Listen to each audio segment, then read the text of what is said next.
E nós vamos então aqui refletir sobre esse texto de Romanos 12. Irmãos, por que nós vamos refletir sobre Romanos 12, versículos 3 a 8? Nós não vamos refletir sobre os versículos 1 e 2, porque eu li os versículos 1 e 2, mas nós não vamos falar sobre os versículos 1 e 2, vamos apenas fazer referência a eles. Mas por que eu quero falar sobre esse texto? Quero falar sobre esse texto porque na semana passada, durante o sermão, eu fiquei bravo um pouco, né? E dei uma bronca em todo mundo e fiz um desabafo aqui na nossa igreja. E muitos irmãos olharam para isso tudo e disseram: o que se espera de nós? Então, me perdoem o desabafo, que eu fiquei muito emocionalmente muito alterado, né? Fiquei meio bravo, não sei se bravo, triste, não sei o que foi, mas eu pedi até para o pastor Thomas apagar da gravação. Falei: apaga isso aí que eu estou com vergonha, que eu fiquei chorei e fiquei triste e tudo mais. Apague da gravação. Você apagou, né? Você apagou, ok. Ele apagou, então quem viu, viu, quem não viu, não vê mais, né? Mas enfim, e eu acho que eu saí da igreja devendo algo. No seguinte sentido: o que acontece? Por que o pastor ficou assim? Porque ele ficou tão inconformado e tão triste, tão bravo, e falou daquele jeito conosco.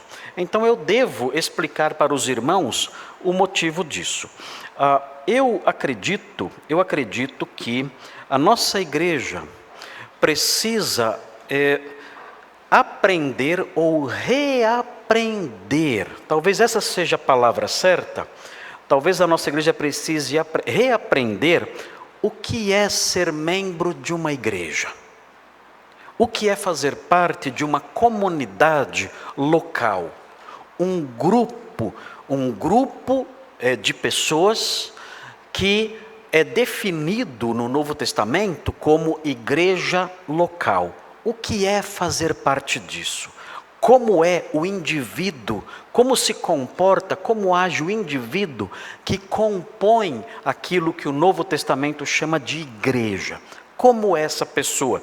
E o que nós, pastores desta igreja, o que nós, líderes desta igreja, esperamos desses indivíduos que compõem a igreja local? O que nós esperamos deles? E o que nos deixa tristes quando nós olhamos para a igreja e deixamos de ver? O que é?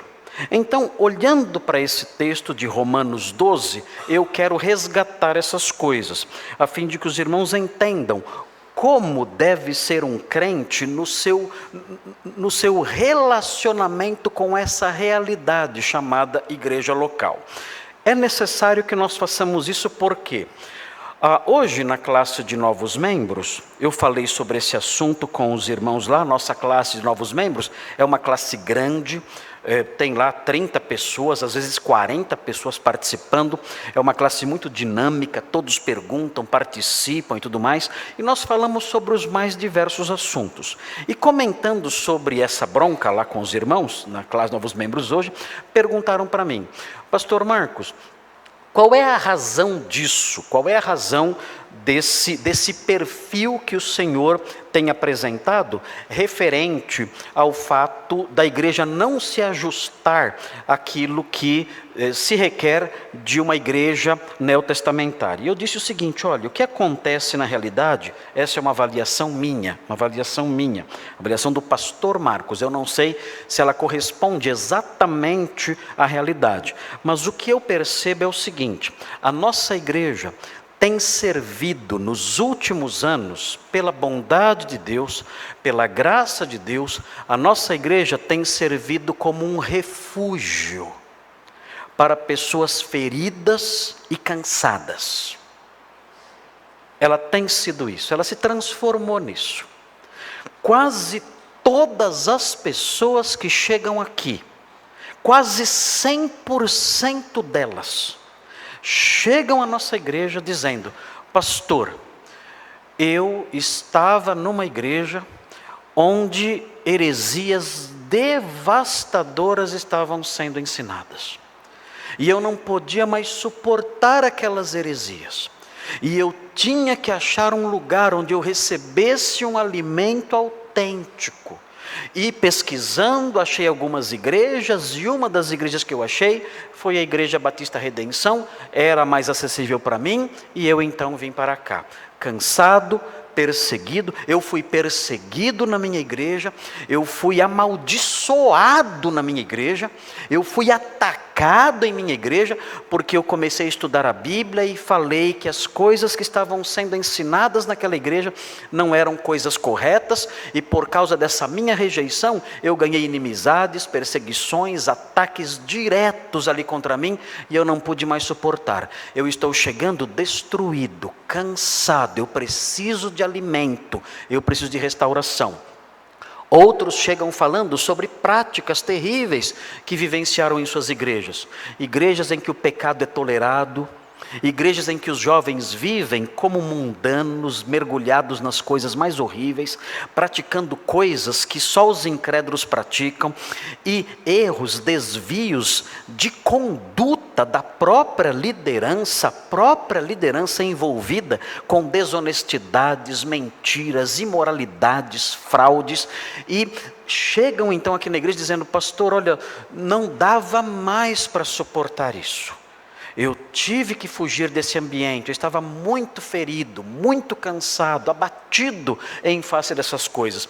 E nós temos visto, nós aqui da liderança da nossa igreja, os pastores, os diáconos, nós temos visto isso acontecendo, chegando pessoas nessas condições aqui na igreja, num número muito grande, continuamente chegando pessoas assim.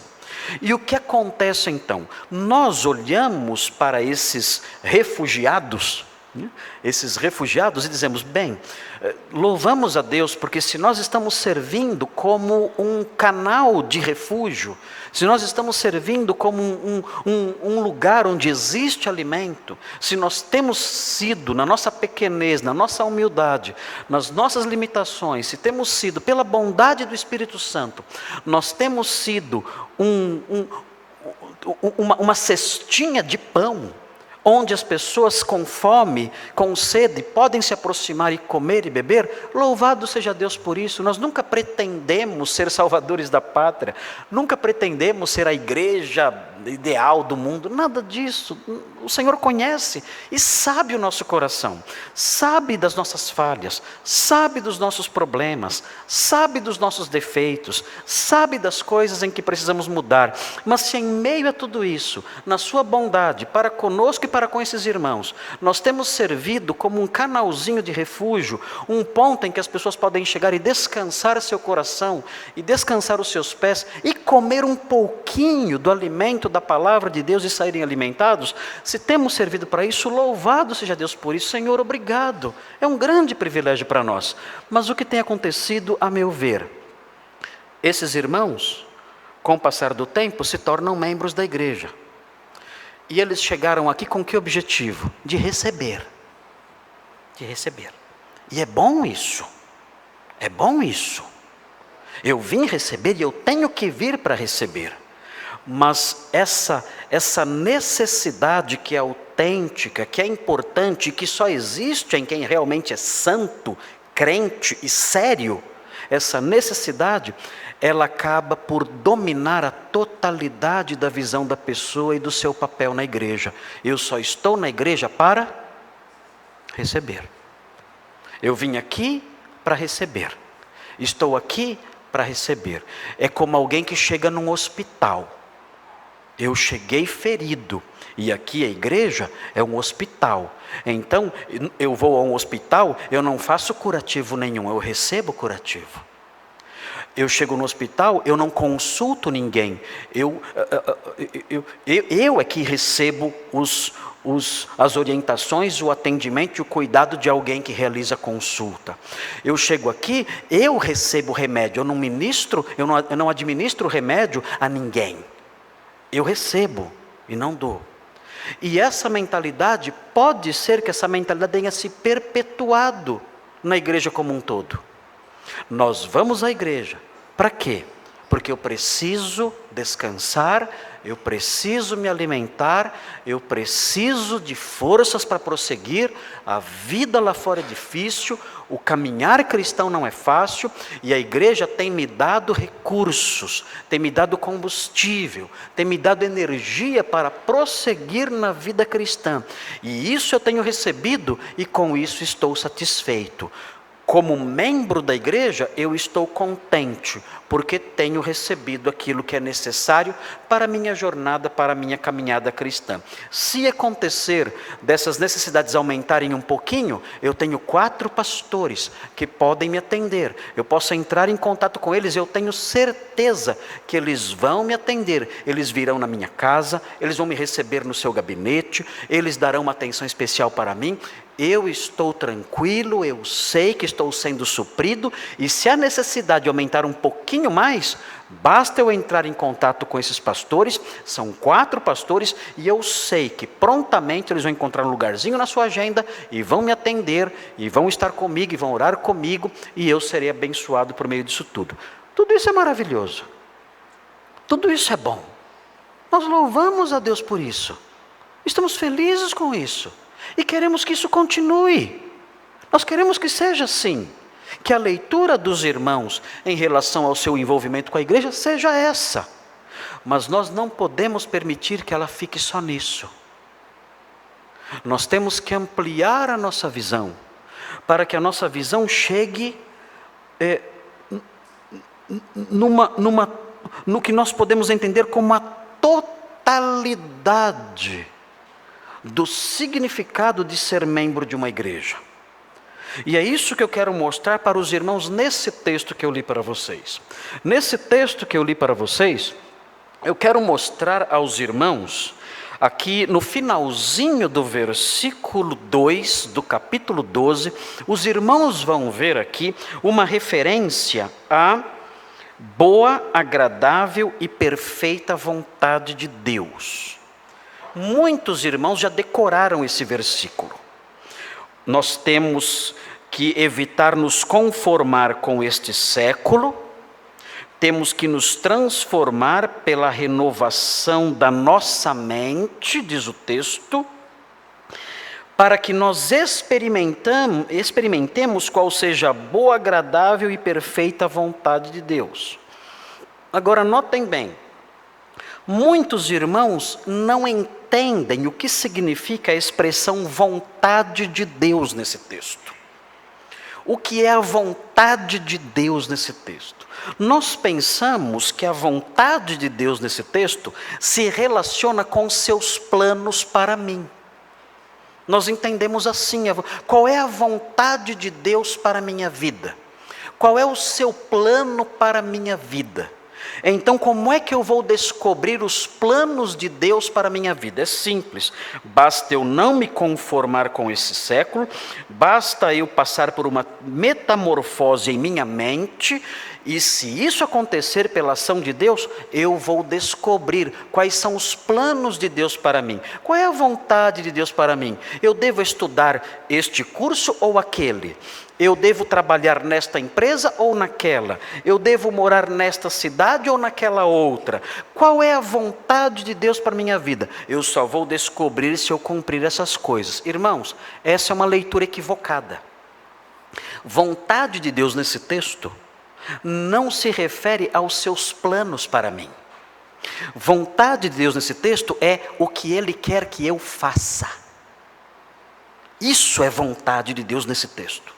Quando o texto fala experimenteis, o sentido dessa palavra experimentar é praticar, é vivenciar. Nós temos que transformar a nossa mente, temos que renovar a nossa mente, nós temos que evitar a conformidade ou a conformação com este século, e desse modo então vivenciarmos a boa, agradável e perfeita vontade de Deus.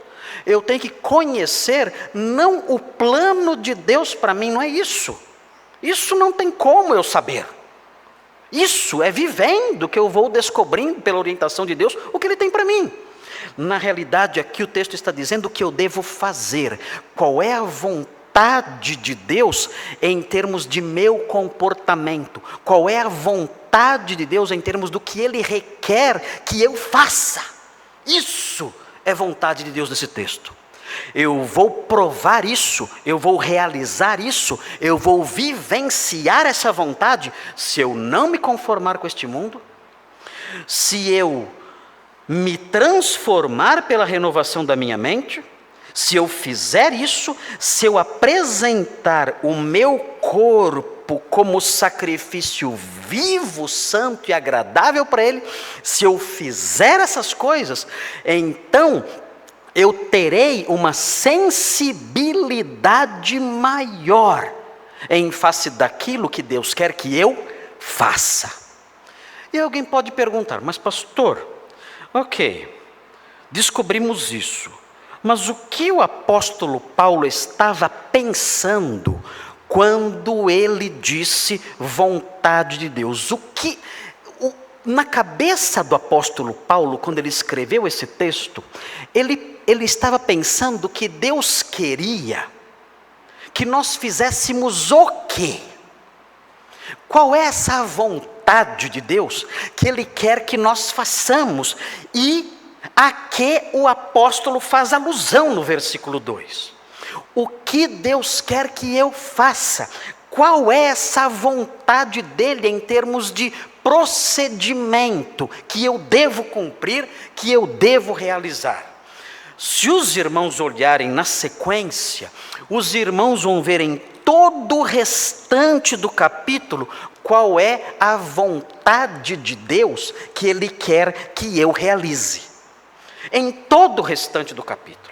Basta você ler os versículos 3 até o versículo 21 e passando, indo em frente, indo para o capítulo 13, 14, você vai descobrir o que Deus quer que eu faça. Qual é a boa, agradável e perfeita vontade de Deus que Ele quer que eu realize. Senhor, como o Senhor quer que eu viva? Qual é a sua vontade para mim em termos de comportamento? Simples, leia o capítulo 12, versículo 3, em diante, até o final de Romanos. E você vai ter uma lista enorme, você vai ter uma série de passagens bíblicas mostrando o que Deus quer que você faça. Muito bem. Ele vai mencionar questões que são relacionadas à vida pessoal, ao relacionamento com as pessoas lá fora, ao relacionamento com o Estado, ao relacionamento com os fracos na fé, o modo como nós usamos a nossa liberdade. Tudo isso ele vai falar aqui, revelando qual é a vontade de Deus para nós em termos de comportamento. Então, o que eu quero fazer? Eu quero que os irmãos olhem para os versículos 3 a 8, porque nos versículos 3 a 8, o que nós temos é a vontade de Deus para nós, em relação à igreja em que nós estamos. Como Deus quer que você seja na igreja em que você está? Qual é a vontade de Deus para você, em termos de procedimento e comportamento, na igreja em que Ele o colocou? Quando Ele colocou você aqui, Ele tinha um querer. Ele queria e quer que você haja desta e daquela outra maneira. E que maneira é essa? Nós temos isso nos versículos 3 a 8. E olhando para os versículos 3 a 8, você vai poder avaliar e dizer: eu tenho feito a vontade de Deus. Ou, eu não tenho feito a vontade de Deus. A minha mente não foi transformada ao ponto de eu fazer a vontade dele nesse sentido, nesses contornos expostos nos versículos 3 a 8. Então é muito importante esse texto, porque esse texto coloca um espelho diante de nós. Nós vamos olhar para esse texto e vamos tentar entender se nós nos encaixamos como membros da igreja nesse perfil. E se nós não nos encaixamos, nós teremos que dizer: eu não tenho realizado a vontade de Deus na minha vida, no meu convívio com os meus irmãos. Eu não tenho realizado a vontade de Deus no que diz respeito ao que Ele quer de mim no convívio eclesiástico. E isso é muito sério, eu preciso mudar. Vamos ver então esse texto, os irmãos vão olhar comigo, não é um texto difícil, mas eu quero que os irmãos prestem muita atenção. Em primeiro lugar, versículo 3, a vontade de Deus, se vocês olharem o versículo 3 verão, que a vontade de Deus é que cada crente pense com moderação acerca de si. Prestem atenção no que eu falei. A vontade de Deus é que cada crente pense com moderação acerca de si. Vamos olhar o versículo 3. O versículo 3 é o versículo que serve de base para isso. O versículo 3 é o versículo que consubstancia essa verdade que eu disse agora. Deus quer que, no convívio com os irmãos, eu pense com moderação acerca de mim mesmo. Vamos ver o que diz o texto. Diz assim: porquê, veja esse porquê. Esse porquê é uma conexão com o que ele acabou de dizer. Ele acabou de dizer que nós temos que experimentar, nós temos que vivenciar a vontade de Deus para nós. Esse porquê que aparece aqui mostra a conexão com o que ele vai dizer agora e aquilo que ele disse anteriormente. Existe uma relação de dependência entre o versículo 2 e o versículo 3 e seguintes. E essa relação de dependência, essa conexão que ajuda a entender o significado, ela existe gramaticalmente por meio dessa partícula que aparece no grego, que é a partícula traduzida aqui como porquê. Vamos descobrir qual é a vontade de Deus para nós. O texto diz: pela graça que me foi dada. Ele diz, notem bem, é importante entender essa expressão. O apóstolo Paulo, quando ele diz pela graça que me foi dada, quando ele usa essa expressão, ele está dizendo que ele vai dizer o que vai dizer porque ele recebeu uma graça. Ele vai dizer o que está para dizer porque ele foi agraciado. E qual é a graça que lhe foi dada? Se os irmãos olharem o capítulo 1 de Romanos, virem as páginas da Bíblia, voltem um pouquinho, Romanos 1, no versículo 5, o apóstolo Paulo fala qual foi a graça que lhe foi dada.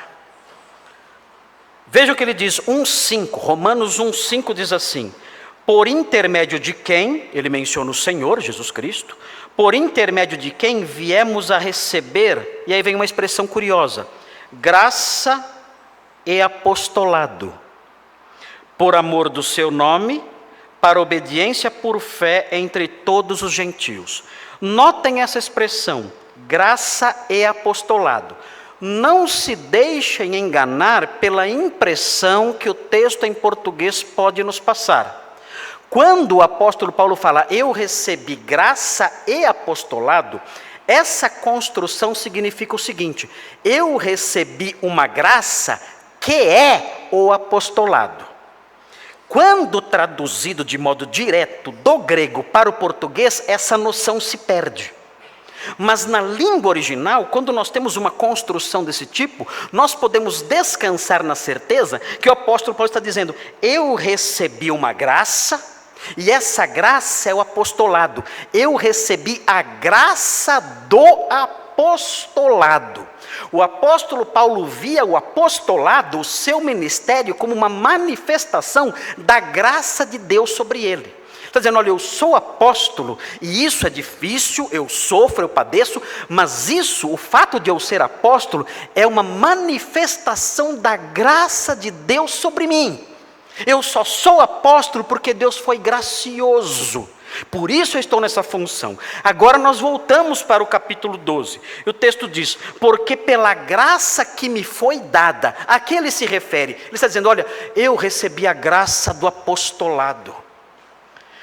E por meio desse ministério, por meio dessa graça que eu tenho como apóstolo que sou, como apóstolo de Cristo que eu sou, revestido da autoridade que Ele me dá como seu ministro, eu digo.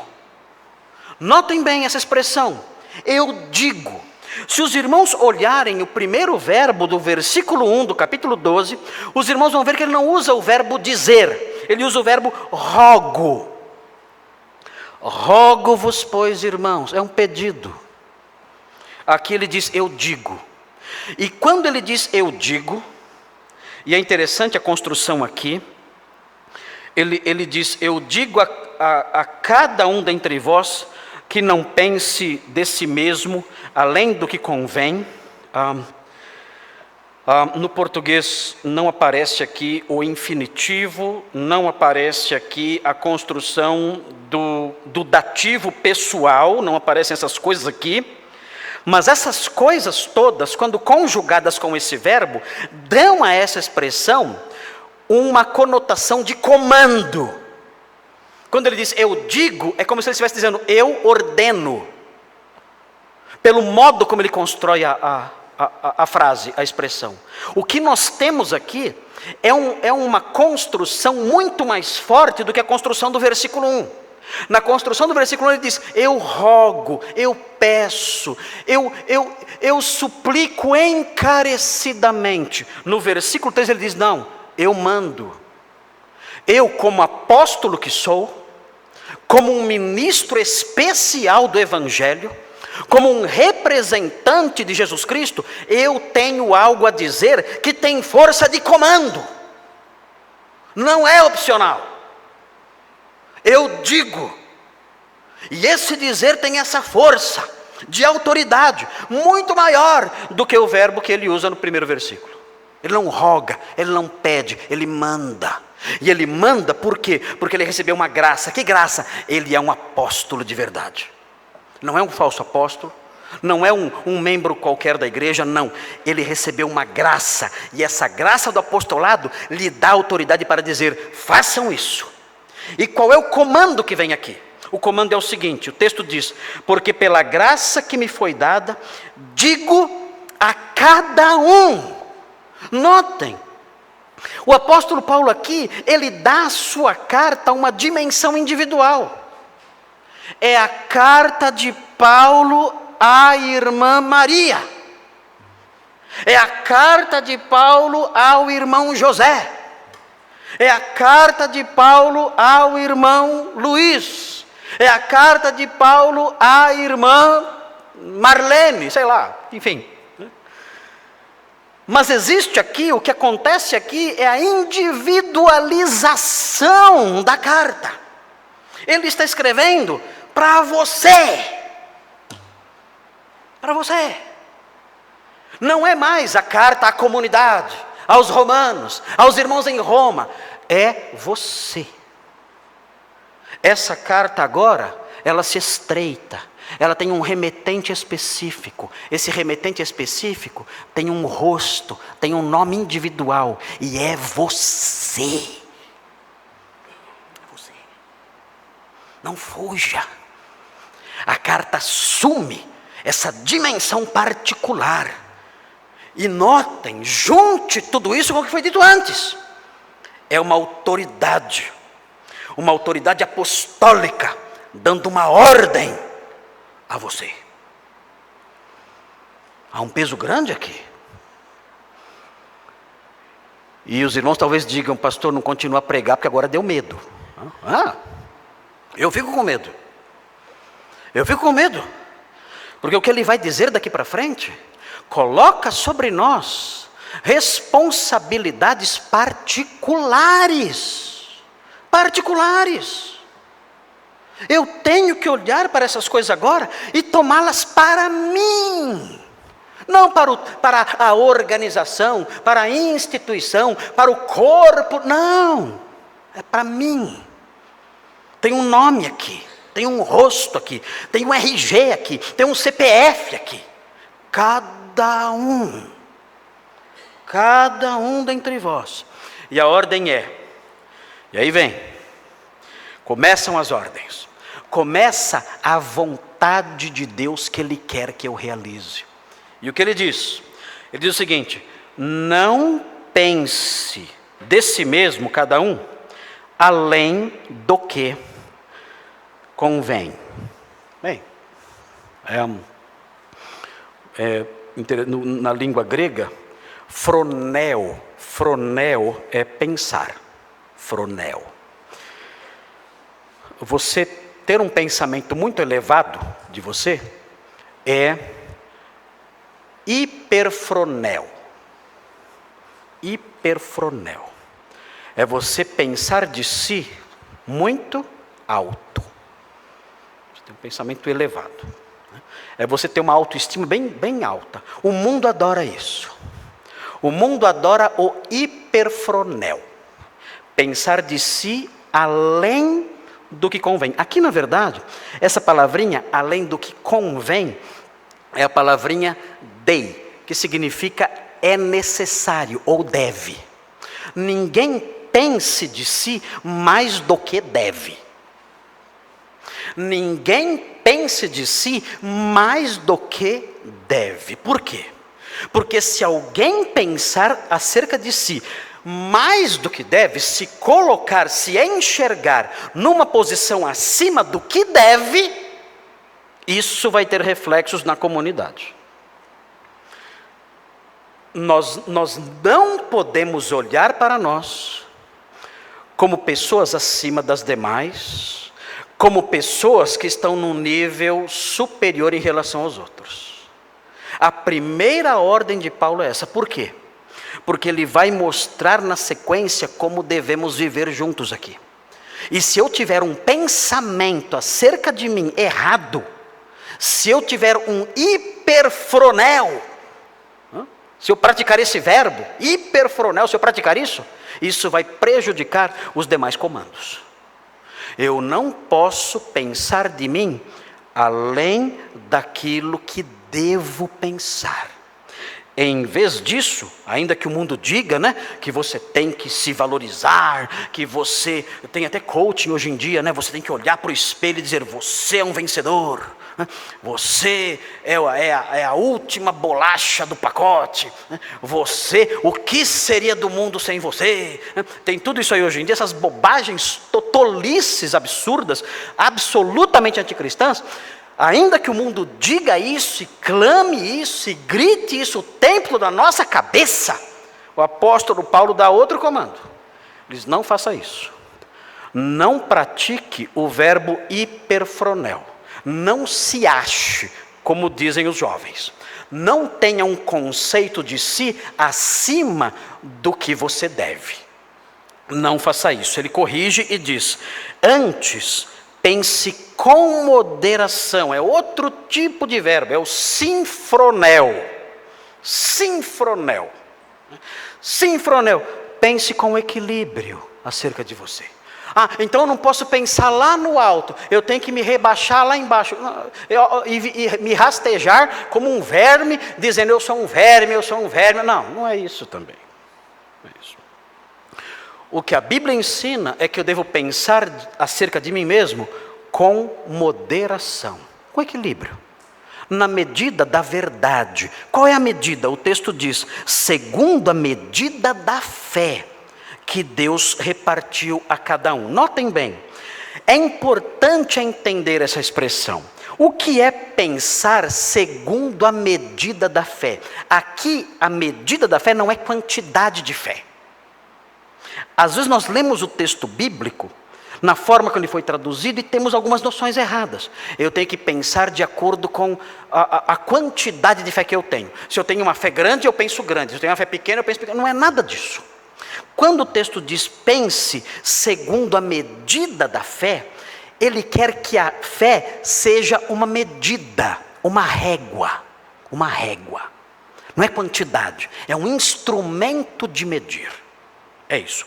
A fé tem que ser um instrumento de medir. O que eu vou pensar sobre mim? Bem, o que a minha fé, o que a fé revelada fala sobre mim? O que a revelação de Deus, que eu chamo de a minha fé, o que essa fé objetiva, o que esse conjunto de verdades que é a minha fé diz sobre mim? Se eu me interpretar, se eu me avaliar, se eu pensar acerca de mim usando a régua da verdade revelada, eu pensarei sobre mim com moderação. Eu não posso pensar acima da verdade, hiperfronel, eu sou o cara. Não tenho que pensar lá embaixo, eu sou um lixo, mas eu tenho que pensar com moderação. E o que é que me dá moderação? O que me dá moderação é a fé que foi revelada. A fé revelada é uma régua. E essa régua mostra exatamente a medida de quem eu sou. Quem eu sou então? Para eu pensar direito. Se eu quero ter um conceito certo acerca de mim, eu tenho que olhar para a palavra de Deus. E olhando para a palavra de Deus, pegar essa reguinha que é a palavra de Deus, que é a minha fé, que é o conjunto de verdades em que eu creio, e dizer, olha, de acordo com a fé que me foi revelada, eu sou isto, isto e isto.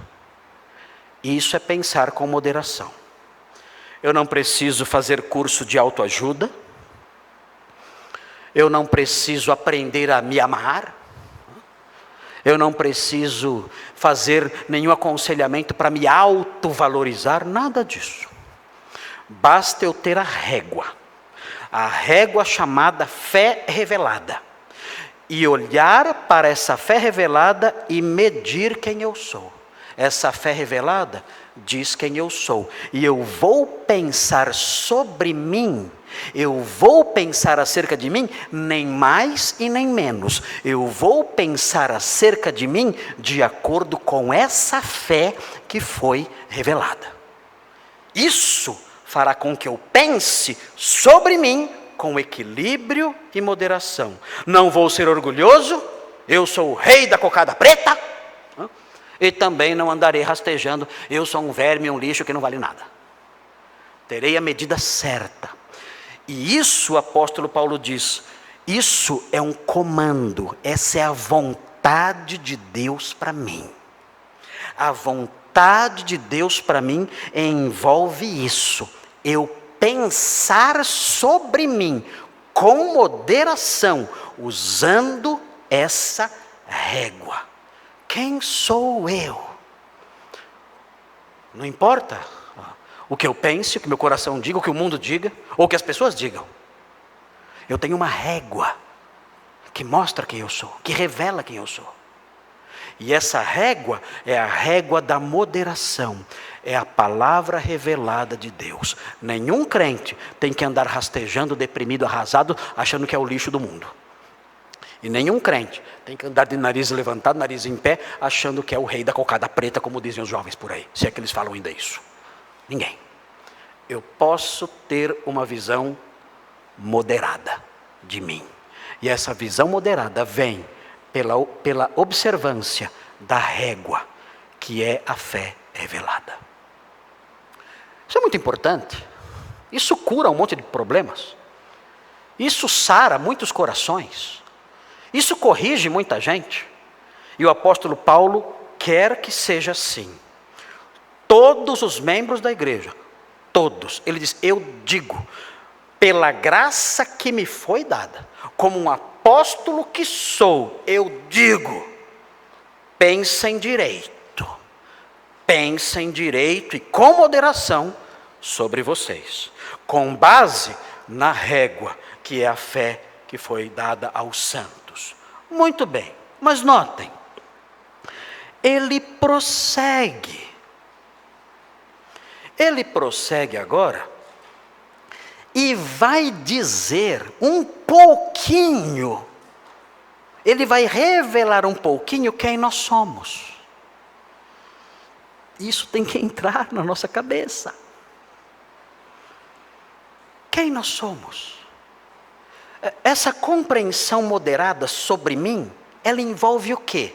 Eu sei, eu sou um pecador perdoado, mas ele não fala disso aqui. Eu sou um herdeiro do céu, ok, mas ele não fala disso aqui. Eu sou um filho de Deus que é adotado em sua casa, ok, certo, mas ele não fala disso aqui.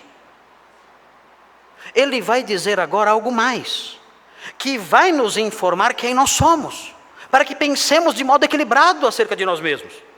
E aí vem então o segundo elemento da sua vontade. Número 2, a vontade de Deus é que cada crente entenda que tem uma função específica no corpo. Eu tenho que entender isso sobre mim. Quem eu sou? Eu sou alguém que tem uma função específica no corpo. O que é pensar acerca de mim com equilíbrio, com moderação? Há vários pensamentos sobre mim que envolvem equilíbrio e moderação na palavra de Deus. Mas aqui nesse texto, o que eu tenho que pensar sobre mim e que envolve equilíbrio e moderação é o pensamento de que eu sou uma parte de um corpo e eu tenho uma função nele. Eu tenho que aprender isso. Não é opcional. O apóstolo Paulo ordena. Eu tenho que entender, eu tenho que abraçar a verdade revelada por Deus de que eu sou parte de um corpo e tenho uma função específica nele.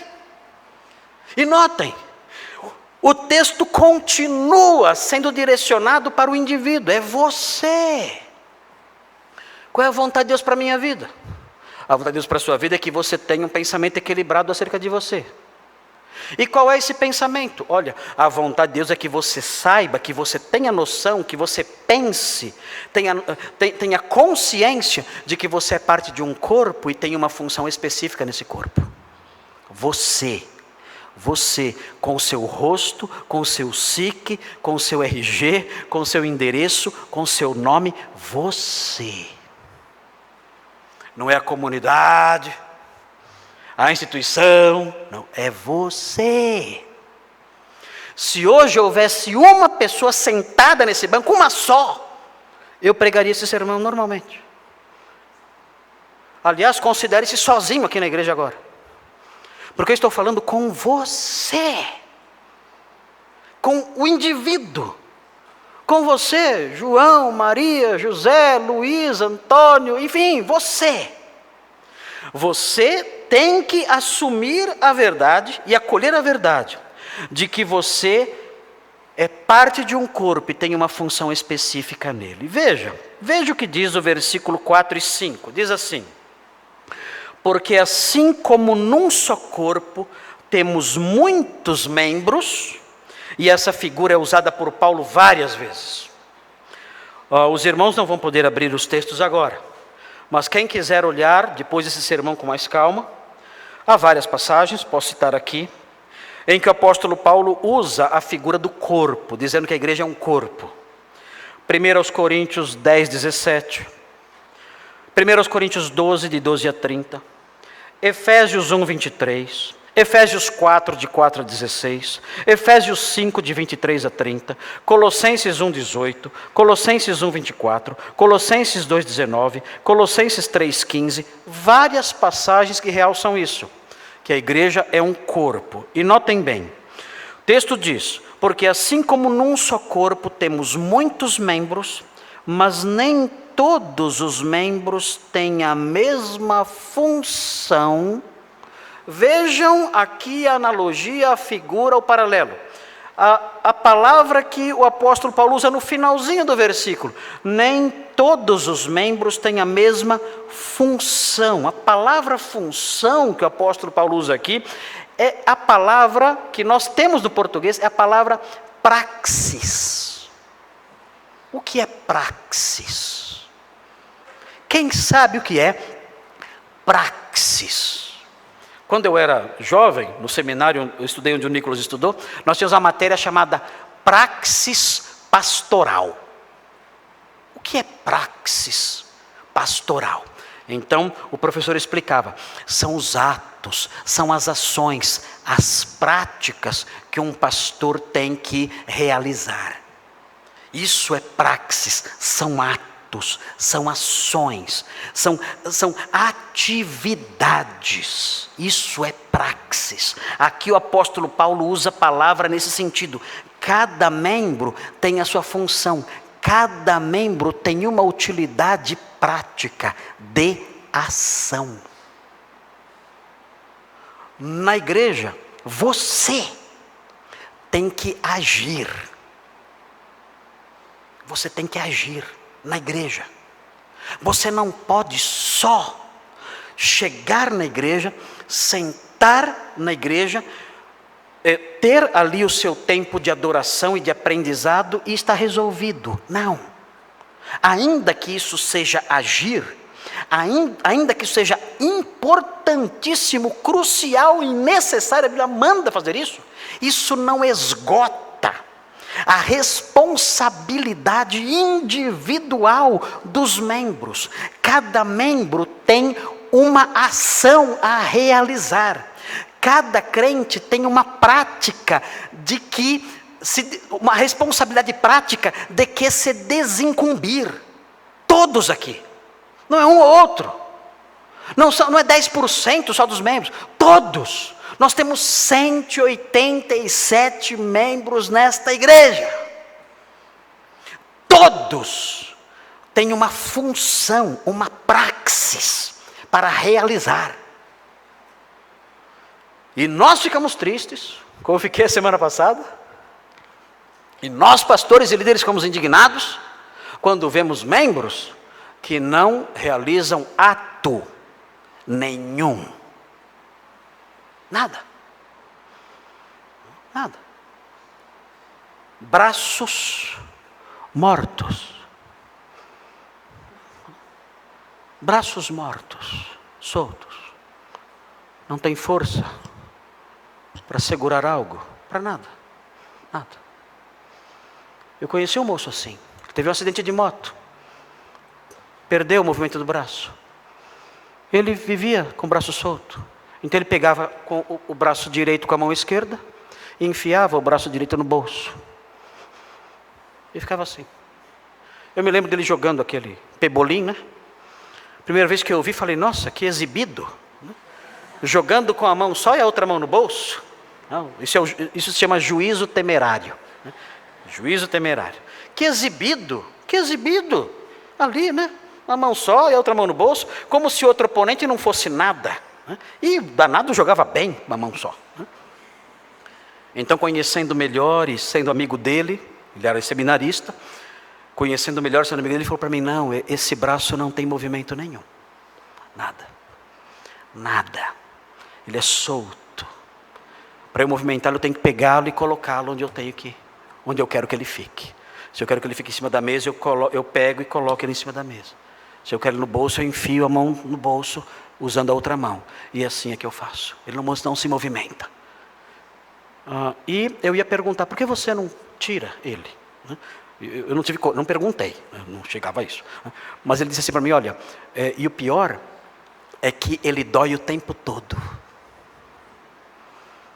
Ele dói sem parar. Ele não serve para nada. Ele só causa dor, só. Parece que essas coisas estão associadas numa igreja. O membro que morto, inerte, inútil, ele só causa preocupação. Só dor, só frustração, só tristeza. Tristeza, só isso. Era assim o braço do meu amigo. E a impressão que nós temos às vezes, queridos, e dizemos isso debaixo do temor do Senhor, porque os irmãos não são meus. Eu tenho que tomar cuidado com as coisas que eu digo. que os irmãos são comprados. Os irmãos não são meus. Eu não posso feri-los. Eu não posso entristecê-los. Eu não posso magoá-los. Eu não posso ser severo demais com vocês. Eu não posso machucá-los. Porque vocês não são meus. Vocês foram comprados por um preço altíssimo pelo próprio Senhor. Vocês são um povo amado, querido e precioso do Senhor. Para falar com vocês, eu tenho que colocar guardas na minha boca. Tenho que ser muito cuidadoso. Eu não posso feri-los, maltratá-los, ofendê-los. Não posso judiar de vocês, criar tristezas no coração de vocês. Não posso fazer isso. O que eu digo então com temor e tremor é que alguns irmãos não estão cientes ainda de que a vontade de Deus para vocês é que vocês realizem como membros da igreja práticas, atos, funções aqui. Muitos não estão cientes disso e não estão praticando a vontade de Deus em nosso meio. Vejam o versículo 5. Assim também nós, conquanto muitos, prestem atenção no que vem agora. Somos muitos, mas somos um só corpo. E note bem, a figura aqui é um pouquinho diferente. Ele não fala, nós somos um só corpo de Cristo. A igreja é o corpo de Cristo, ela é. Mas aqui nesse texto, a figura é um pouquinho diferente. Aqui Paulo não fala que nós somos o corpo de Cristo. Ele fala que nós somos um só corpo em Cristo. É diferente um pouquinho a linguagem. Nós somos o corpo de Cristo, sabemos, mas não aqui. Não nesse texto. Nesse texto não somos chamados de o corpo de Cristo. Nesse texto nós somos chamados de um só corpo em Cristo. E o que significa isso? Isso significa que nós estamos unidos, nós temos uma conexão uns com os outros por causa de Cristo. Nós somos um só corpo porque Cristo nos uniu. Nós somos um só corpo porque Cristo nos conectou.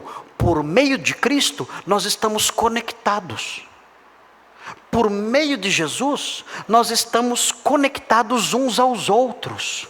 E vejam o que diz a sequência, observem com atenção. Nós somos um só corpo em Cristo e membros. Membros do quê? Do corpo. É o que está aí? O que está aí? Aí não está dizendo que nós somos membros do corpo. Aqui está dizendo que nós somos membros, o quê? Uns dos outros. Irmãos, isso aqui complicou. Por quê? Porque essa expressão, nós somos membros uns dos outros, significa que você tem uma responsabilidade e está conectado numa relação de interdependência com o irmão que está sentado do seu lado. Com o irmão que está sentado à sua frente, atrás de você. Você está conectado a esse irmão, por causa de Cristo, numa relação de interdependência e responsabilidade. Você tem responsabilidades, das quais você vai se desincumbir agindo na base da praxis, em relação ao seu irmão que está sentado no banco em que você está, atrás de você e na sua frente. Qual é a vontade de Deus para nós? A vontade de Deus é que nós tenhamos consciência disso. Consciência de quem nós somos. Nós somos membros unidos por meio de Cristo. E temos responsabilidades individuais com cada indivíduo que Deus colocou aqui. Você tem responsabilidades em relação a 186 pessoas que compõem esta igreja. Você tem. Você tem. Pastor Marcos não está dizendo isso. Quem está dizendo isso é o apóstolo Paulo, com base na graça que lhe foi dada, dando um comando, uma ordem. dizendo: vocês, cada um, ele diz, é responsável por cada membro desta igreja, deve viver numa relação de interdependência, realizando ações que levem em conta cada um dos 186 membros que congregam aqui. É isso. Essa é a vontade de Deus. E se você não faz isso, você não está realizando a boa, agradável e perfeita vontade de Deus. É isso. E é isso que cansa. Como eu disse na semana passada, né? Estou triste, cansado de falar. Eu disse essas frases aqui. Eu estou cansado de falar. Vim quase 23 anos falando. O que arranca, o que fecha a boca do pastor, impedindo que ele diga isso? O que fecha a boca do pastor, impedindo que ele diga isso, é a igreja que fez a vontade de Deus, entendendo cada um quem ele é. Não pensa além e nem a quem. E diz: eu sou membro dos meus irmãos, unido a eles em Cristo, e eu tenho uma praxis a realizar em face de cada um que pertence à igreja da qual eu faço parte. E a pergunta é: você tem realizado a vontade de Deus ou não? Essa é a pergunta. Finalizando, você tem na sequência, nos versículos 6 a 8, você tem 7 tarefas que você pode realizar. Ou as 7, ou 6, ou 5, ou 4, ou 3, ou 2, ou 1, mas alguma você tem que realizar. Quem, pastor? Você. Eu? Você. O indivíduo. A palavra é dirigida a cada um. E nós temos aqui 7 funções. Veja o que diz o texto, e o item 3 é o seguinte: a vontade de Deus é que cada crente realize sua função com excelência. E é o que veremos agora, nessa listinha. Pastor, o que eu posso fazer para ser útil ao meu irmão ao meu lado? O que eu posso fazer para realizar essa vontade de Deus aqui na igreja como membro que sou? Ok, a Bíblia responde. A Bíblia vai responder o que você pode fazer. Você não vai fazer se você não quiser. Se você quiser, você vai fazer. Veja o que o texto diz. O texto vai mostrar a vontade de Deus, dizendo que é que cada crente realize sua função com excelência. Que funções podemos realizar? Diz o versículo 6. Tendo, porém, diferentes dons, não somos iguaizinhos, não somos máquinas, robôs, nada disso, somos diferentes uns dos outros, temos diferentes dons ou diferentes habilidades, segundo a graça que nos foi dada. Aqui o texto diz que a graça nos foi dada, nós temos. Não é uma questão de eu avaliar se eu tenho ou não, que eu tenho essas habilidades, uma delas, ou 2 ou 3, que eu tenho, isso eu tenho. Se eu sou crente, eu tenho. Eu só tenho agora que descobrir qual é, ou quais são.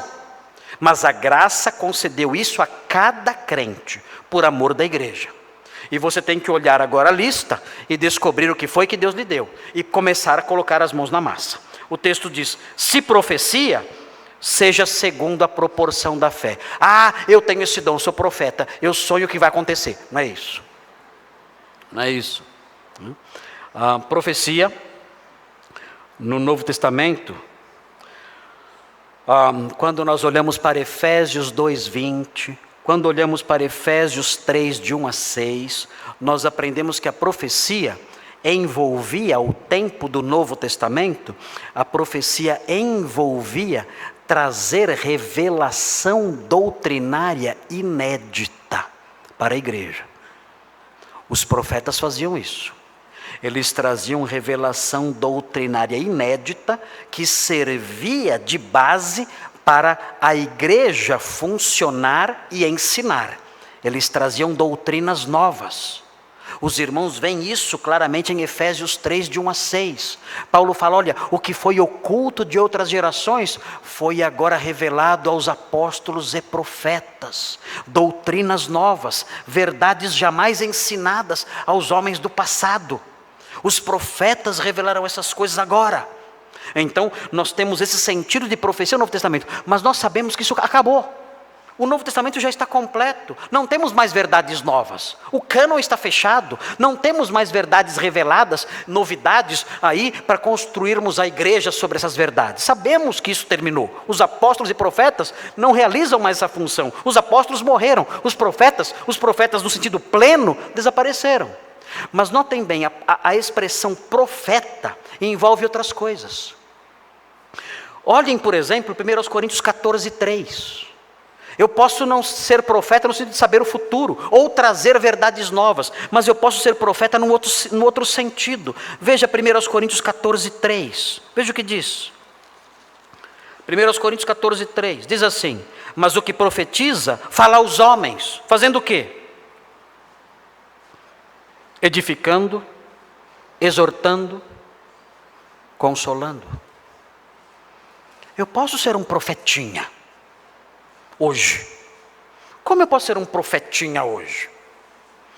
Eu posso edificar, exortar e consolar. Eu posso fazer isso.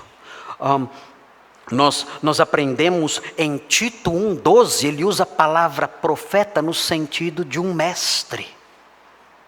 Eu posso ser um mestre hoje e ensinar. É curioso observar o Antigo Testamento, o profeta era alguém que alertava acerca dos erros do povo de Deus e dos perigos.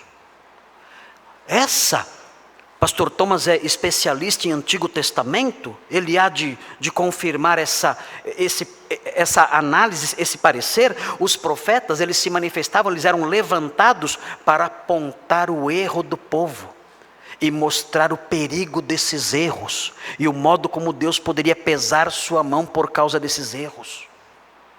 Podem existir profetas hoje? Podem existir nesse sentido. Homens que se levantam e dizem, povo de Deus, isso está errado. Povo de Deus, fujam disso. Povo de Deus, evite essas coisas, porque a mão de Deus pode pesar sobre vocês. E alguém pode ser um profeta nesse aspecto, e é necessário isso na igreja. Nós temos que ter irmãos que fazem isso, que se aproximam de outras pessoas e dizem, olha, irmão, isso que você faz é contra a vontade de Deus. Você tem que rever a sua vida. Você tem que abandonar esse erro, porque a palavra de Deus condena isso.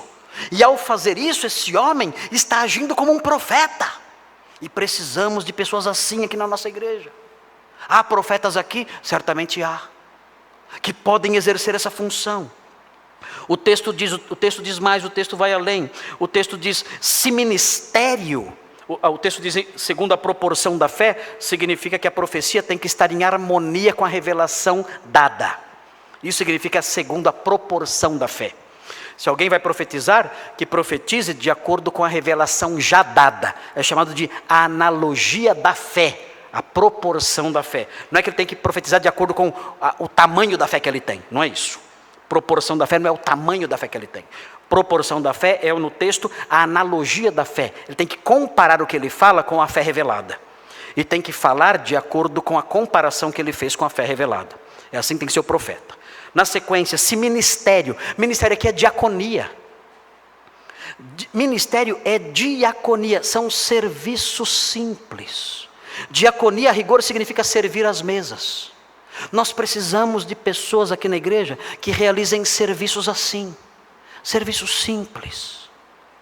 De passar pano no chão depois do cadete. De arrumar cadeiras lá embaixo. de instalar os microfones, de carregar os bancos, de fazer o almoço, de preparar o café, de ajudar a carregar coisas. Esses serviços todos são chamados de diaconia. É o serviço simples, é a atividade simples que envolve esses trabalhos todos que são tão fundamentais numa igreja. Nós precisamos de pessoas que tenham esse dom. Nós não podemos colocar tudo nas costas do Renato, como se só ele fosse o único que tem o dom de diaconia. Temos outras pessoas com o dom de diaconia, e essas pessoas têm que fazer essas coisas. O texto diz, se ministério, se diaconia, dediquemo-nos a isso. Se você tem essas habilidades, se Deus lhe concedeu isso, a facilidade de realizar esses serviços, faça isso com dedicação, saia do seu marasmo, saia da sua inatividade, arregace as suas mangas e dedique-se à diaconia. O que ensina a pessoas que têm a habilidade de ensinar. Nós precisamos de professores. Precisamos de professores no dever. Precisamos de professores no darash. Precisamos de professores entre as senhoras. Precisamos de professores no grupo de homens, no remar. Nós precisamos de mestres. Se alguém ensina, esmere-se no fazê-lo. Ou seja, se alguém ensina, ensine mesmo. Ensine mesmo. Se Deus lhe deu esse dom, realize isso com dedicação, faça isso com qualidade. Cuidado, pode ser que você pense que tem o dom de ensino e não tem. Como é que eu sei se eu tenho dom de ensino? O povo vai dizer. O povo vai dizer. Você vai dar o estudo, vão dizer, eu não entendi nada. Então, é porque você não tem o dom de ensino. Mas talvez você tenha. E nós precisamos de mestres, de mestras, que tenham habilidade de transmitir a verdade. E devem fazer isso com dedicação, se preparar, estudar e transmitir de fato a verdade às pessoas. Precisamos de mestres na igreja. O que exorta, quem é o que exorta? É a pessoa que estimula, que dá ânimo. Esse é o que exorta, é aquele que estimula, que dá ânimo. O que exorta, faça-o com dedicação, empenhe-se nisso. Há muitos irmãos desanimados, precisando de estímulo. Aproxime-se desses irmãos, conheça esses irmãos e dedique-se à exortação, ao trabalho de estimulá-los. O que contribui, aqui é contribuição material. É um dom que Deus dá a algumas pessoas, uma disposição de contribuir com recursos materiais. O que contribui, faça isso com liberalidade. Pastor, olha, minha função na igreja é essa, o meu trabalho, o dom que Deus me deu é esse. Eu tenho prazer em contribuir, em ajudar com dádivas materiais a igreja e os irmãos. Eu percebo que alguém está passando por necessidades, eu gosto de dar algo para essa pessoa, contribuir com coisas materiais para aliviar a necessidade da igreja ou de um irmão em particular.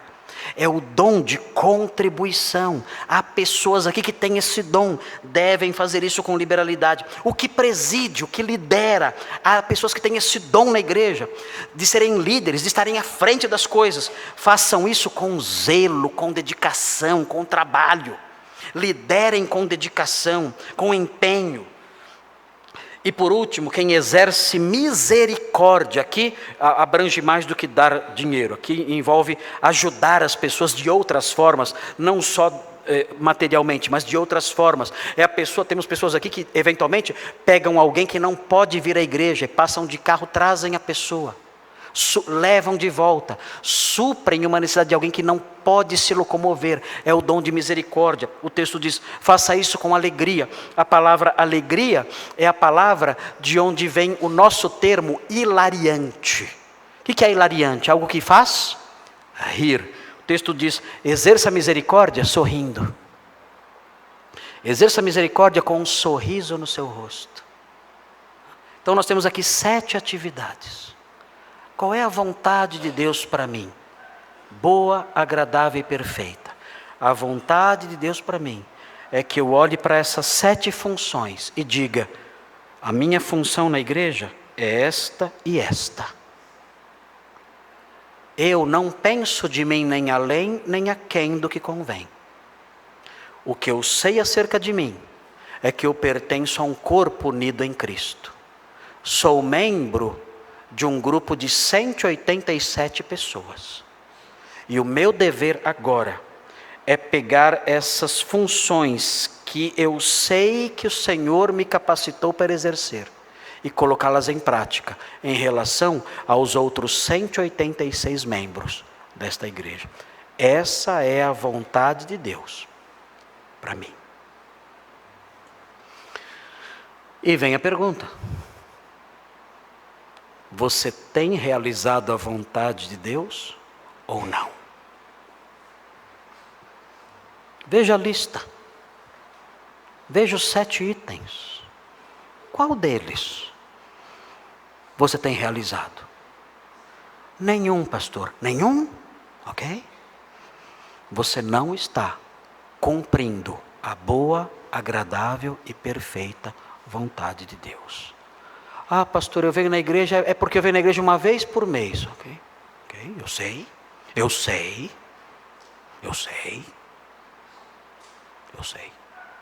Continua o mesmo problema. Você não está realizando a boa, agradável e perfeita vontade de Deus. Eu sei. É isso. E é isso que faz com que os pastores às vezes se cansem. Quando eles olham para uma igreja com 187 membros e percebem que somente 20 ou 30 estão trabalhando. Isso não é uma igreja bíblica. Chamem do que quiserem. Não é. Não é a igreja que Deus quer que nós sejamos. Não é. E a culpa é sua. É sua. Vamos orar.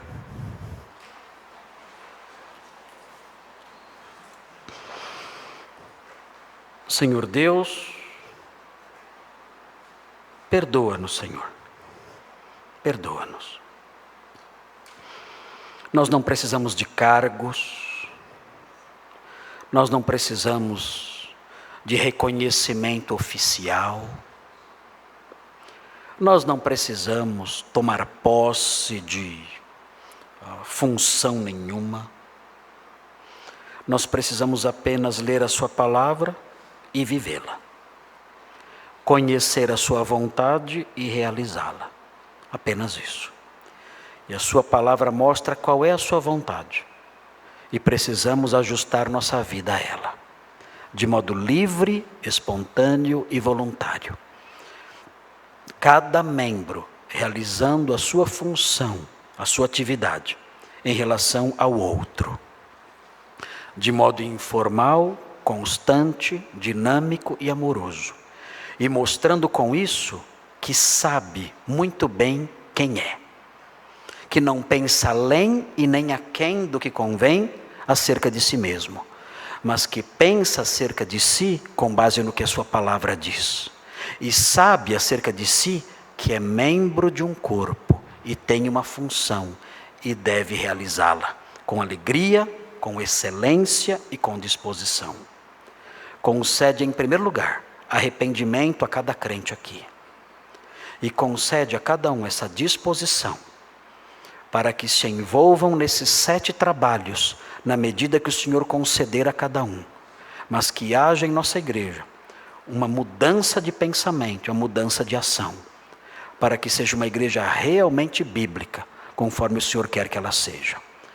Pedimos essas bênçãos, louvamos o seu nome por esse texto e suplicamos que o Senhor o aplique em nossas vidas. Em nome de Jesus, amém.